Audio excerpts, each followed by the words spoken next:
We're up. Thank you, Chloe. Hi, everybody. Russ Lewis here in the KHOU newsroom. And we're glad you're joining us here on our digital platforms this morning on the anniversary of 9/11. I'm here with Mike Barbagallo, one of our photographers, and we'll tell you why Mike's here in just a second, but we wanted to let you know that we're about to have, I think, a very interesting conversation here about what was happening 18 years ago today, and as part of our commitment here at KHOU to never forget, we wanted to bring Mike in and talk about what was happening on September 11th of 2001.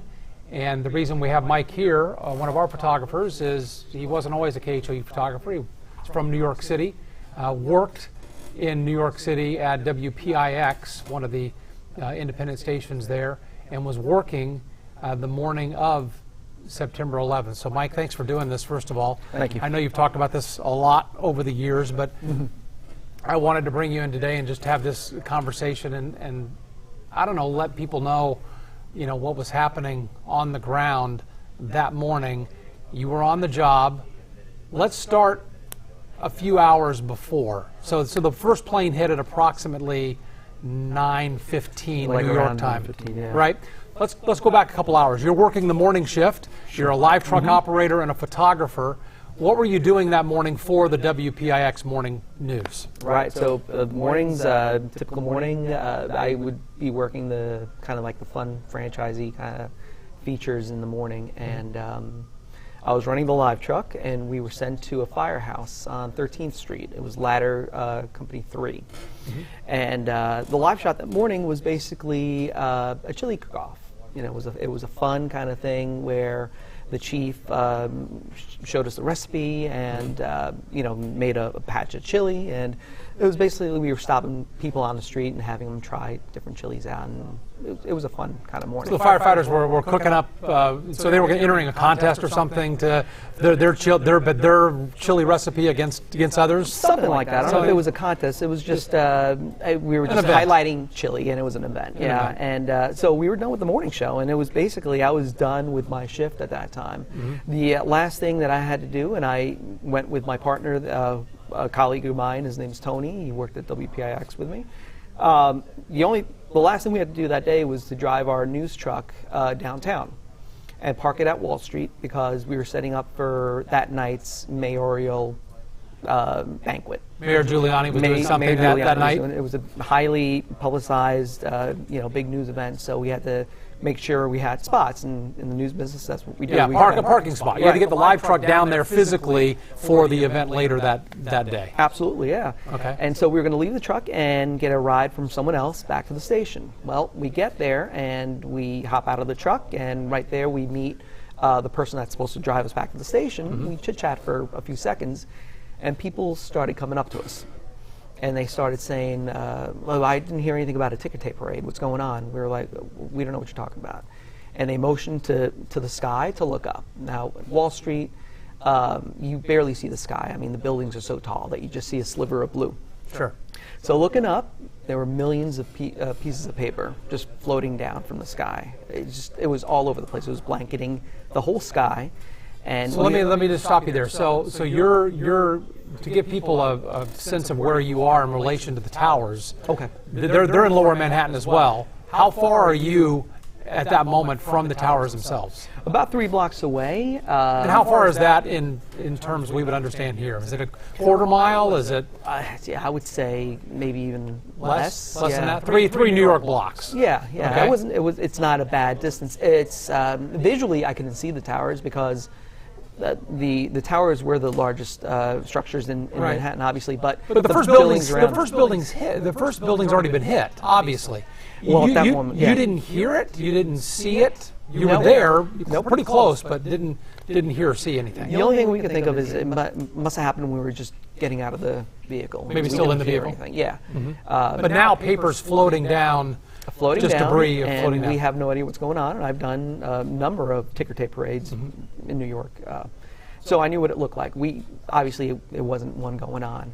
Are people panicked at that point? Wall Street, the market's about to open. Yeah. Right? No sense of panic. No one really has heard about it. I mean, maybe a few people. We started hearing little rumors of, a plane, a small plane, and I thought right away a Cessna or something. And it's happened before in the past. So. And I was on the West Coast when this happened. I was on the air doing a morning show in Portland, and that's what we thought. That's what the Today Show was reporting. They showed the tower on fire, and they're like, "We think a small plane has hit the." Well, because it happens. I mean, Manhattan had a history of these small planes I mean, it didn't happen very often, but it had happened. Right, in the accidentally, past. a pilot accidentally Absolutely, misjudging something and hitting a building. Yes. Yeah. So you're thinking that's just happened again, maybe? Yeah. Initially, like I said, we saw the papers. I followed one, with my eyes. It was trailing smoke, which I thought was very odd. Again, it landed on the ground. I picked it up, and I noticed that the paper was singed all the way around the edges, just singed. So it was a big piece. It was a big piece. It was it was like a computer kind of. Yeah. Piece of paper. Yeah, it was a fairly large piece of paper. What are you thinking at that point? Again, I had no idea what was going on until that moment we get from our radios, we hear from another colleague, actually. It wasn't even our station, but another colleague of mine was driving home. He was listening to the radio, and he said, there are reports that a plane just hit one of the towers. Aren't you guys down there? And I said, yes, we're going to go check it out. So it was just kind of, people hearing little pieces of information, not really knowing what the whole scope of it was. So you're 3 blocks away. You got to grab your camera, right? 3 blocks away. Now, technically, I wasn't running camera that morning. I was running a live truck. The cameraman that morning, his name is Tony, a colleague of mine. Well, Tony had a broken foot. He had broken his foot about a month prior to 9/11. So when we started running, he was having a hard time running, and so I told him, listen, let me grab the camera, you just watch my back, we'll go check this out, we'll see what this is all about. And so I'm the one that ran 3 blocks, Tony kind of following me, and I make the turn to Wall Street, and I look up, and I see the first building with a fire way up on top. I don't remember the floor, but I was thinking to myself, this is going to be pretty tough for the fire department to get out. How are they gonna do this? And again, I had no idea the severity of it. I was always thinking it was a small plane. Initially, I thought it was a small plane. So you fire up the camera and just start taking pictures.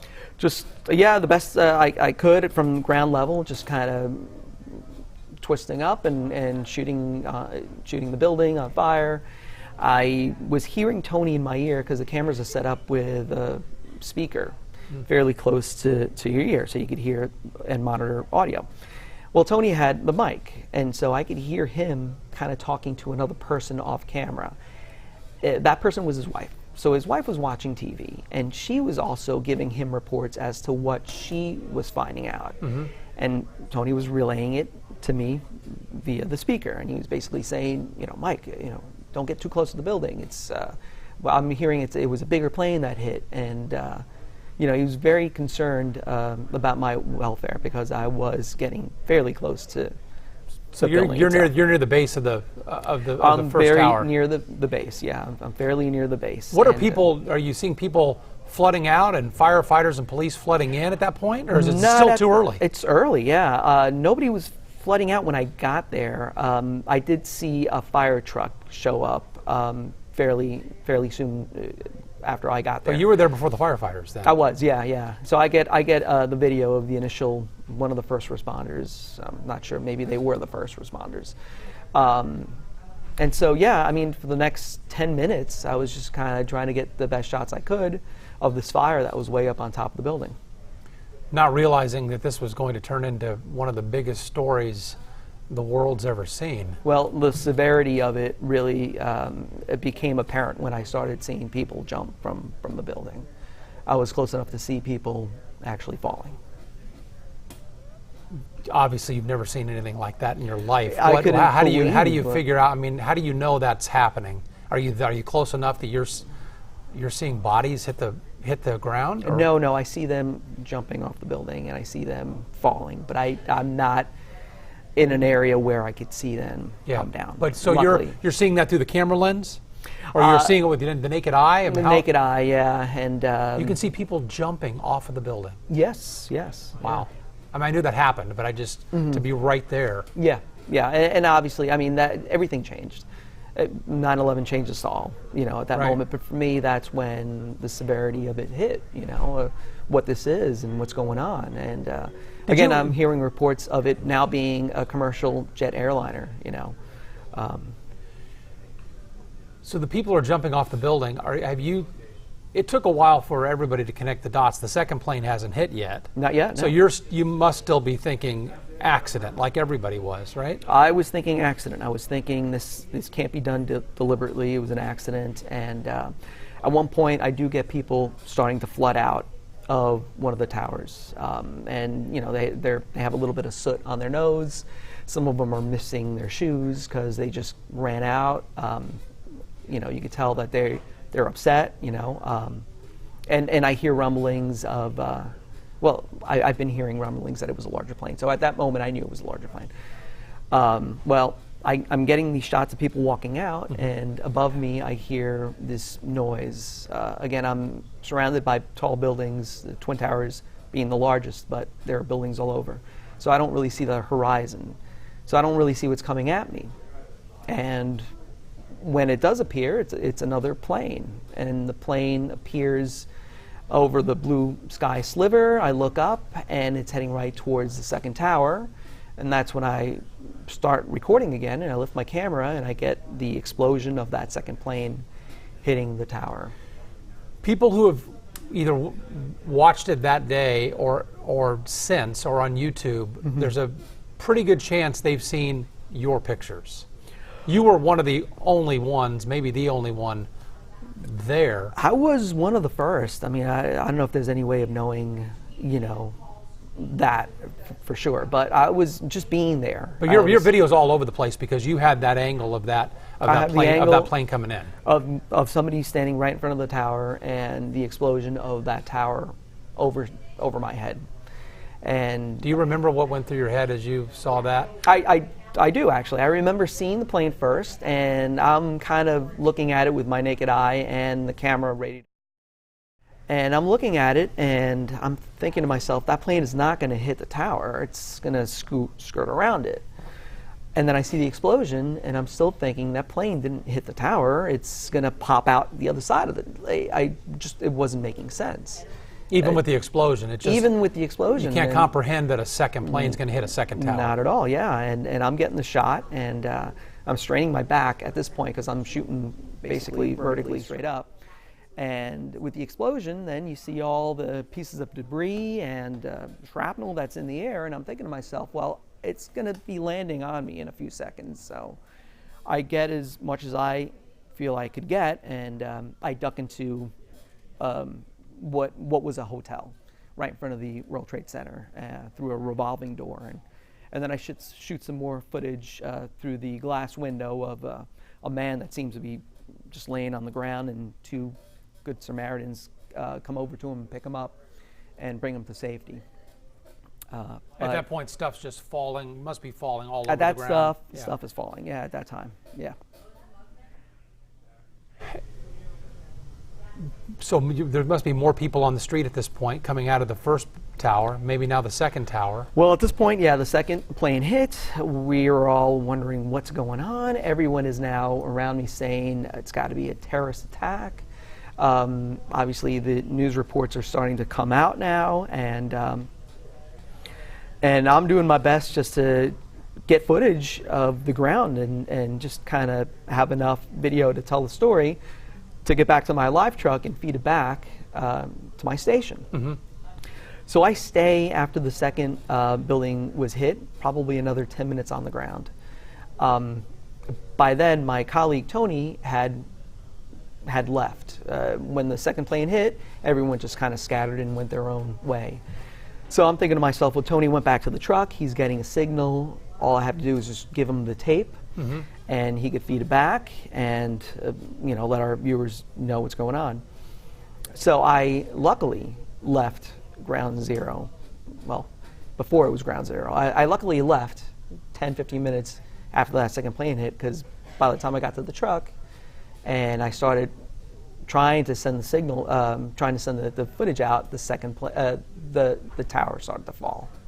I don't remember if it was the first tower or the second tower, but yeah. What You're right across the street in a hotel. What happened to that hotel? Well, that hotel was destroyed. Was it destroyed in the collapse, or did they have to just knock it down later? What I'm getting at is, what if you would have stayed in that across the street there shooting If I video? stayed anywhere around that those streets at that moment, I would have been impacted by falling debris. And I wasn't at that hotel for long. I just dipped in there for.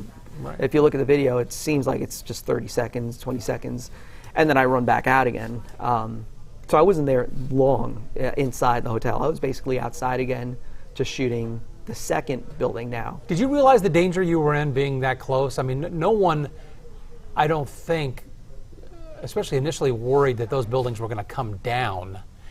And I think I seem to remember at the time we were told they're rated for fire. They're not going to collapse. They're not meant to collapse.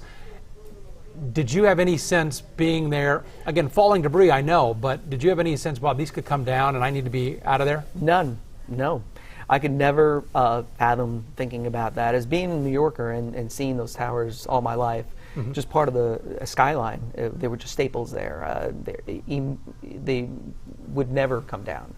That's what we thought, and that's what I thought.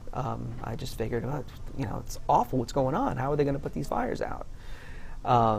But you getting out of there was not for your own safety. It was because you had a job to do and you needed to get to doing it. You needed to get the video back. I was thinking about doing my job. I was trying to get the video back to go back to the scene, again, 3 blocks away. You planned on going back? Oh, yeah. Yeah, I did. I get back to the live truck, and it was vacated. Tony wasn't there. So I now felt like I had to do everything. Try to get a signal, lift the mast, feed my tape out, and in the process of doing all that, I hear on my Nextel, we used radios back then, Tony. And I said, well, Tony, where are you? He said, no, I'm okay. I'm at Battery Park, again, a few blocks away on the other side. And he's like, I'm safe. And then he says, oh, God, the tower is falling. I hear it on the radio. Again, I'm back at Wall Street. I don't see the towers where I am, but I start feeling a rumble, and you're feeling the You're vibrations. Feeling it? Yeah. Wow. Yeah, yeah. And I knew it was coming down. I was mostly concerned because I couldn't see them, so I wasn't sure if they were going to topple over like a tree coming down, and in which case they might decide to come down where I am, or if they were going to go straight down. I wasn't taking any chances. I look down Wall Street, kind of towards the towers, and I see a plume of smoke kind of barreling, rolling towards me. Just a huge, massive wall of smoke. You took video of that, didn't you? I didn't. At that point, I had my camera down. I was trying to feed. I was trying to do too many things at once. And so, but I visually saw it, and I remember I turned around, and I ran 10, 15 feet, 20 feet, and I felt everything get cold around me. And I felt, I was in the dust cloud at this point. Everything got dark. Even though I had my eyes closed, I could tell everything got dark. And I thought to myself, well, I'm obviously not going to outrun this, so I'm going to just double back with my eyes closed, and I'm not going to breathe, and I'm just going to walk back and try to feel the truck and get in for safety. And that's what I did. I got back in the truck, closed the door, and I was listening to the radio. I was like everyone else at that point, just like trying to get information and hearing about all these planes up in the air that were unaccounted for, hearing that the Pentagon was hit, not knowing if there were any other planes coming my way. That was probably the scariest. You said feel your way back to the truck. Well, yeah, I ran, like I said, 20 feet away from the truck. I just doubled back, turned around again with my eyes closed, and I tried not to breathe. And you knew not to open your eyes, and no, I didn't want to open my eyes or breathe, whatever that was. Obviously, you can't escape it. I mean, I left Ground Zero covered in dust that morning, but initially that dust cloud, I felt safe enough to go back into the truck and just stay there for a little while. How long were you stuck in the truck? Seemed like an eternity. It was probably just 20 minutes, 25 minutes. It was a truck that was there, and it was being run all night long. Again, that wasn't the truck I went to wasn't the truck that was eventually going to do the live shots that night. So that one was going to get replaced. So the truck was running out of gas at that point. A reporter shows up from my station. At that point, there's not much we can do. It's dark out, and we didn't want to breathe the air outside. So when it became clear enough to be able to drive away, that's what I attempted to do. I drove the truck out of the area. Had the dust settled at that point where you could at least see something? It was settling. In the something? beginning, I couldn't see anything. It was settling, and I was confident enough to start the truck and drive it. Now, the street was full of cars, so I mostly had to drive on the sidewalks to get out. And that's when it got very strange, because the whole landscape looked very post-apocalyptic. I mean, it looked like it was just dirty snow all over. It was very still, very silent. In New York City on a business day. Very silent. On Wall Street, yeah. Yeah, it was just a very eerie feeling, looking around and seeing dust covering everything. And I was driving down sidewalks, and I saw folks like a street vendor trying to sell fruit, and his fruit was covered in dust. And he's telling fruit. Mm-hmm. You can't sell that. So I go around him, and then I see a vision of a UPS delivery guy jumping out of his truck, and it looked like he put a shirt around his face, and he got out of the truck and started making deliveries, which was very odd. I think people were just in a state of shock, and Guy kept doing his job. This guy kept doing his job. Yeah, this guy kept doing his job. Wow. But at that point, most other businesses just stopped. Everything stopped. In Lower Everything Manhattan. stopped for the most part. Yeah, yeah. Do you remember at that point? I mean, at what point does it really hit you emotionally? When does it click? You know, you're out of work mode now, and you're into just regular guy mode. That this has changed our country forever. Yeah, it was probably when I was driving away. I just hearing again reports of the Pentagon being hit, of another plane going down. You know, I knew before 9/11, I thought the millennium was going to be the turning point, and people were going to say, well, you know, remember how life was before the millennium happened, and after, you know, that was a turning point. That wasn't the turning point. It was 9/11 that changed everything. And now we're 18 years later. It's amazing that it's been that long. It seems in a way just like yesterday, but then you see what all has changed. We're still at war based on 9/11 in Afghanistan. Airports will never be the same. Travel's changed forever in this country, and I think the mindset for everybody who was either, you know, like you there or in New York City or just around the country, you know, all of our mindsets have changed about a lot of things, I think, since then. Tell me, look, just to bring it full circle here, you were at a firehouse a little while before this happened. What happened to those firefighters? That firehouse sustained some of the most casualties. I don't know if it was the most, but it sustained quite a lot of casualties. So all the men that we were working with that morning ended up going to Ground Zero and perishing. Every one of them. Every firefighter you talked to for your live shot an hour earlier. Yeah, it was a full house. Gone. It was a full firehouse. All the morning crew was there. Everyone was there, and they were all sent. Not just them, but the later crew was also called in early, and most of those men died as well. And that's why we'll never forget.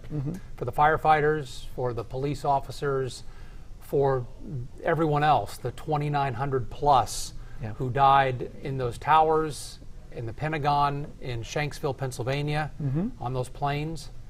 That's why we remember September 11th, 2001, 18 years later.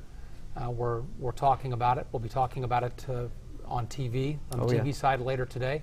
Mike, thank you for doing this. Thank I know, having to relive this is, I'm sure, not pleasant, but I think it helps everyone understand, what was happening there.